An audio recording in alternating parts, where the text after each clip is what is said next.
అండి. అందరూ ఎలా ఉన్నారు? మేము చాలా చాలా బాగున్నాం. ఇవాళ పన్నీర్ బుర్జీ రెసిపీ చేస్తున్నాను. అది కూడా ధాబా స్టైల్‌లో బట్ నా ట్విస్ట్‌తో. మీకు పన్నీర్ అవైలబిలిటీలో ఉండి ఈజీగా చేసుకోవాలనుకుంటే టమాటాలు ఏం అక్కర్లేదండి. ఒక ఉల్లిపాయ వేసుకుంటాం అంతే. ఈజీగా టక అయిపోతుంది.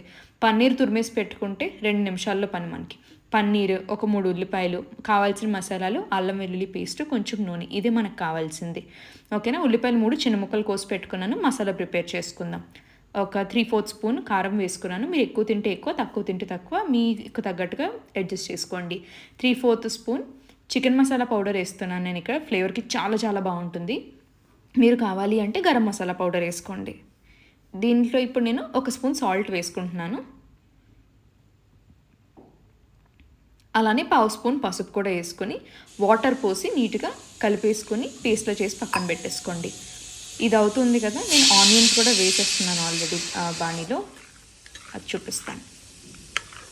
వేడెక్కిపోయింది, ఆయిల్ పోసేసాను, వేడెక్కిపోయింది. ఆనియన్స్ వేసి వేపేసుకున్నాను. బాగా వేగిపోయింది చూసారా? 2 మినిట్స్లో ఇంత బాగా వేగిపోయింది. మీడియం ఫ్లేమ్లోనే ఉండండి.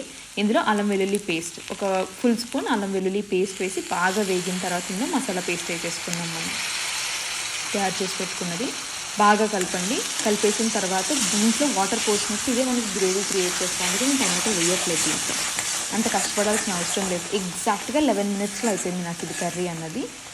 మీ ప్రాసెస్ని బట్టి మీకు ఎక్కువ వండితే ఎక్కువ, తక్కువ వండితే ఇంకా తక్కువ టైంలో కూడా అయిపోతుంది. ఆయిల్ ఆల్రెడీ సెపరేట్ అయిపోతుంది కదా. సో మనం పన్నీర్ తురిమి పెట్టుకున్నాం కదా, దాన్ని వేసేసుకున్నాం. గ్రేటర్లో తురిమేసుకోవడమే, చేతితో చిరిపేసినా పర్లేదు. బట్ చేతితో చిరిపితే అక్కడక్కడ ముక్కలు ఉండిపోతుంది కాబట్టి గ్రేటర్తో నేను కూరేసుకున్నాను పన్నీర్ మొత్తం కూడా. పన్నీర్ వేసేసుకుందాం. ఇప్పుడు బాగా వేగిపోయింది కదా, మన మసాలా మీద పచ్చివాసన అంతా పోయింది. ఇంత బాగా వేపుకుంటాం పన్నీర్ అన్నది, పచ్చివాసన పోయి. మనం ముందు పన్నీర్ని వేపట్లేదు కదా, అందుకని ఇక్కడ బాగా ఒకసారి ఉల్లిపాయతో పాటుగా ఒక నిమిషం పాటు బాగా వేపండి. ఏం పర్లేదు, కలుపుతూ వేపాలి, ఎందుకంటే తురుము కదా అంటుకుపోతుంది అటు. అందుకని బాగా కలుపుతూ వేపండి. ఒక్కసారి ఇది వేగిపోయిన తర్వాత దీంట్లో మనం ఇది మునిగేలా నీళ్లు పోసేసుకుందాం. ఎంత బాగా ఉడికిపోతుందో చూసారా? నీళ్లు పోసేసిన తర్వాత నేను 3 నిమిషాల పాటు మూత పెట్టేసి ఉంచాను దాన్ని.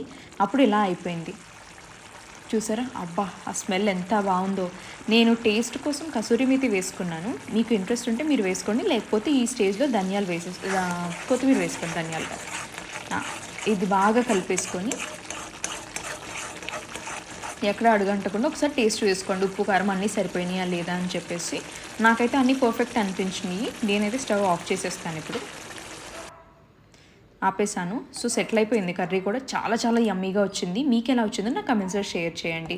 ఈ వీడియో కనుక మీకు నచ్చినట్లయితే like, share and subscribe to my channel అండి. Thank you so much for watching. మళ్ళీ నెక్స్ట్ వీడియోలో కలుద్దాం.